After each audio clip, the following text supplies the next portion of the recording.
They were told the life expectancy of a machine gunner was just 7 seconds after firing the first shot. Yet, even with that grim statistic hanging over their heads, M60 crews in Vietnam unleashed pure destruction on the enemy, willingly making themselves prime targets in the process. Today, we're going to explore the terrifying job these gunners had and the devastating weapon they relied on to survive. Let's begin. After World War II, the US military realized it needed a new machine gun. The war had showcased the brutal efficiency of the German MG42 and MG34 general-purpose machine guns, which had unmatched versatility, speed, and firepower.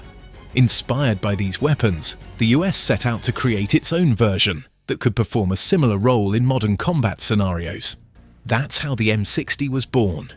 Introduced in the 1950s, the M60 was designed to fill multiple roles, from infantry support to mounted firepower on vehicles. But it wasn't until the Vietnam War that the weapon truly cemented its reputation as one of the deadliest tools of war. In the dense jungles and chaotic battlefields of Vietnam, the M60 was indispensable, delivering more firepower than a standard rifle and providing suppressive fire that often saved lives. The jungle terrain and the Viet Cong's guerrilla tactics demanded a weapon capable of cutting through dense foliage and wooden obstacles while still hitting hard. The M60, chambered in the powerful 7.62 51mm NATO round, was up to the task.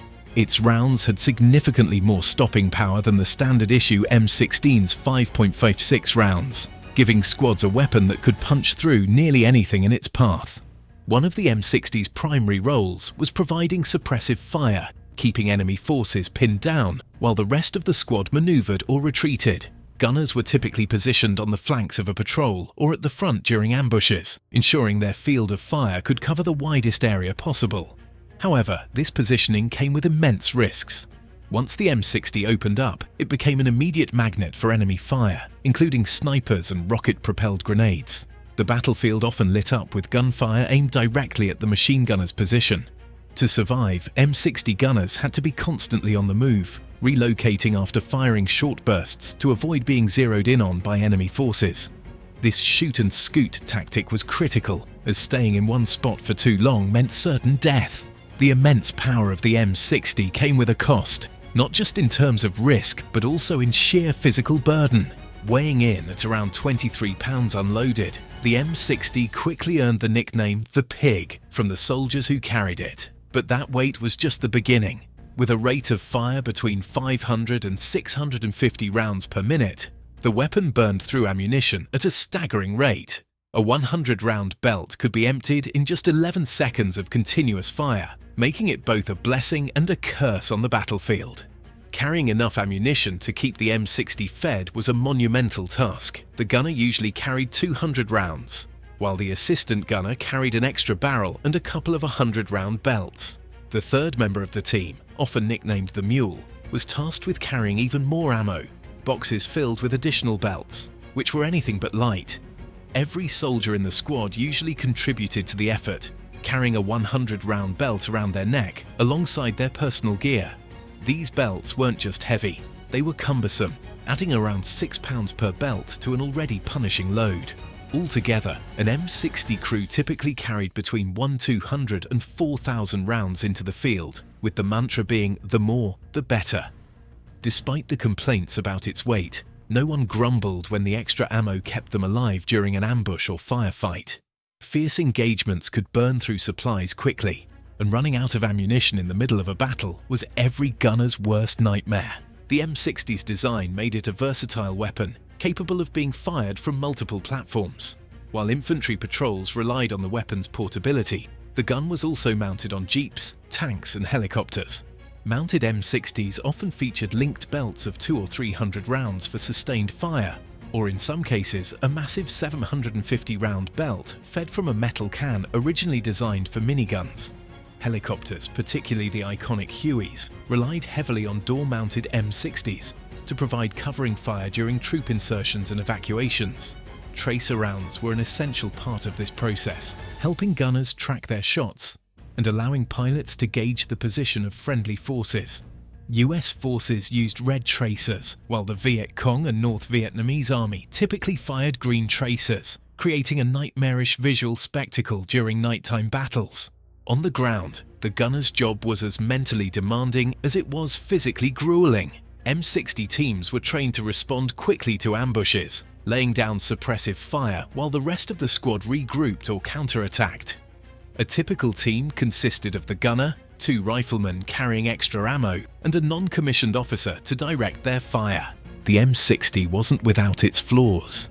The weapon was prone to overheating during sustained fire, necessitating regular barrel changes to prevent malfunctions.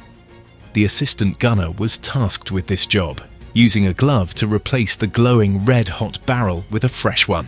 This process, though designed to be quick, required precision and calm under pressure, something easier said than done in the chaos of battle. Jamming was another issue, especially in the harsh jungle conditions of Vietnam. Mud, dirt and rain could easily infiltrate the weapon's mechanism, leading to malfunctions at the worst possible moments. Gunners had to meticulously clean, oil and inspect their weapons regularly, a daunting task after days in the field. One particularly dangerous malfunction was running away, where the gun would continue firing uncontrollably after the trigger was released. In such cases, the assistant gunner had to yank on the belt to stop the feed while the gunner wrestled the weapon to prevent accidental friendly fire. Reloading the M60 was a relatively simple process. The gunner would flip open the top cover, lay a fresh belt of ammo and snap the cover back down. However, inexperienced teams often mishandled their ammo, leading to jams caused by dirt or improperly linked belts. Over time, experienced crews learned the importance of clean, well-prepared ammunition and even developed tricks like using modified cloth bags to carry extra belts, ensuring they were always ready for a firefight. Despite its flaws, the M60 was a game-changer on the battlefield. Its ability to deliver sustained firepower often made the difference between life and death. The Viet Cong quickly learned that taking out the M60 gunner was critical to gaining the upper hand, leading to snipers and ambushes specifically targeting these soldiers. For the gunners, this knowledge added a psychological burden to an already demanding job. They were acutely aware that they were the first target in any engagement, and their survival depended on both their skill and the support of their squad. To prepare for these high-stakes scenarios, M60 teams practiced tirelessly. Gunners became intimately familiar with their weapons, regularly disassembling and reassembling them, even blindfolded to simulate low-visibility conditions. Competitions were often held to see who could reload or change a barrel the fastest, ensuring every team member was ready for the intense demands of combat. The M60 underwent numerous upgrades over the years, with models like the M60E3 and M60E4 addressing many of its shortcomings. While newer machine guns have since replaced the M60 in most military roles, the weapon remains a symbol of the Vietnam War and the soldiers who carried it. Even decades later, the M60 and its modern variants are still in limited service, proving the enduring impact of its design. For the soldiers who relied on it, the M60 was more than just a weapon. It was a lifeline, a tool of survival, and a force multiplier in some of the most harrowing conditions imaginable. If you found this video fascinating, be sure to check out the next one on helicopter door gunners, where we'll explore why they faced some of the most terrifying and essential tasks of the war.